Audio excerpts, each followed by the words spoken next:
Chibai le vek ule voinia chuanin recovery position part 2 ani don ta a karon cover tur hi nimin lama khanin research tharla mo oma sangni somni pani ni kuma mi katita a voina karon cover tur chuania a topic chu recovery posture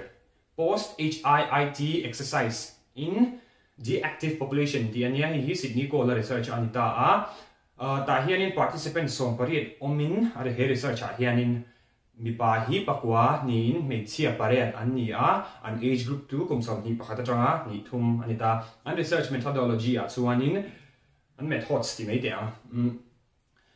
HIIT training an manga cycle stationary bike an mang thung ta a stationary bike an man hianin an chest ta hianin chest band an mang ta a an heart rate and nan le breath spirometer kan ti mai ta mask ke an vuwa ta a an breath carbon dioxide and exhale za te khatiang I measure thei tu tur khan mangani chu hmasa in kan hriat tur chu kan body position na zir hianin kan lungphu mo kan heart rate hi a in recover thai na in recover thalo ve theya chu Skaggs et al ka ti chuanin research ke methodology a chuan an le midang te ti na ni mai ta sa mai som ru khan hi an lo research to a chu proof to bok ta a kan lung hian mo kan lung sian in full expansion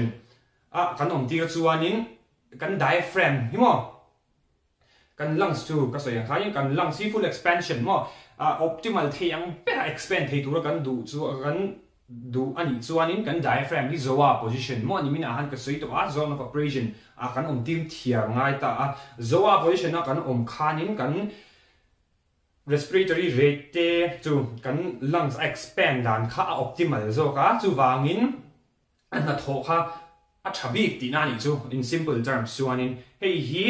Skaggs et al ho khanin sami chom pro khanin an lo soi fia to a he research a hianin recovery posture pathum man enta a chum te chu hands on the back of the head ania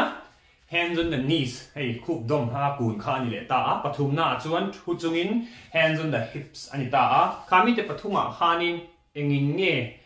min recover chakti ber khan en mei ta ni eng hinge optimal per athlete stand in en ta chu ta chuanin interval training an nei ta cycle han cycle ergometer hati ka stationary bike khanin chuanin interval training an nei dan chu 20 second work time 10 second rest 3 intervals angin an nei ta 20 second chung khanin cycle khan khala 85 revolutions per minute in chumi zo 10 second an rest ta voi ka so yang khanin voi thum interval en ta interval tina hanin an recovery posture han om tir ta random deuin he tiang ten ti ten thu chunga he tia kut da te an thai kut da te khan en tin nei chu khata khanin an data lak dan chu interval khatina after exercise hain an heart rate an ena 1 minute after exercise an heart rate an en le chuanin an next chuanin tidal volume chu voi khat breathing cycle kan langsa air exact nge lut chuak kha ni meta chuanin minute ventilation ni le ta minute khata kan langsa exact nge air lut chuak kha ni le ta next chuan VCO2 carbon dioxide kan eliminate zat kan thok chua zat emo kan produce zat to kan ti heng chu khami khan en le bok ta respiratory rate ani ta minute khachung khanin voyeng za number of breaths per minute ani me ti chuan mai nen soi fia sanga chuan a to pera chuanin heart rate recovery a heart rate ron sang ta thut kha eng dia rangin nge atlak niam hemi position thum recovery position thuma han eng dia rangin nge atlak niam ti khan en le ta chuanin atom nan chuanin RPE scale khan pe theu ta RPE kan hriat thiam lo chuan RPE chu rate of perceived exertion in ta scale hi 1 to 10 om ta ni RPE scale chuanin a har kan ti dan scale khani me ta kha an rate tir zel ta ni tuna angin findings are chuanin hands on the back of the head le hands on the hips while sitting I khanin hands on the knees khami bending position khanin hands on the knees kha alo superior le de zo kani achan chu atia hei tia kan om khanin hemi tia thok kan lak hianin zawh position optimal position ahang kan diaphragm kha om tak mei lumbar flexion like rib cage internal rotation awang khan chu wang chuanin an ventilation volume asang zo ka VCO2 carbon dioxide thok chua poka sang zo ka choi oxygen intake kha atam zo boka wang chuan optimal recovery position a hi an pom ani chuan an conclusion mai ba ka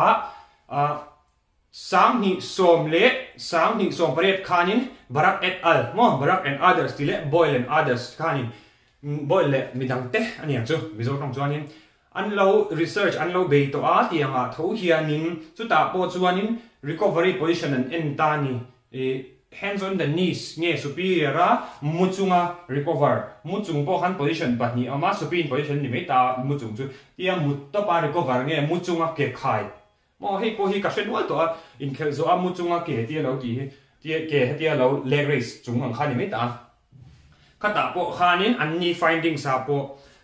hands on the knees kha a superior zo ke an lo ti ni chu wang chuanin research in a backup mewa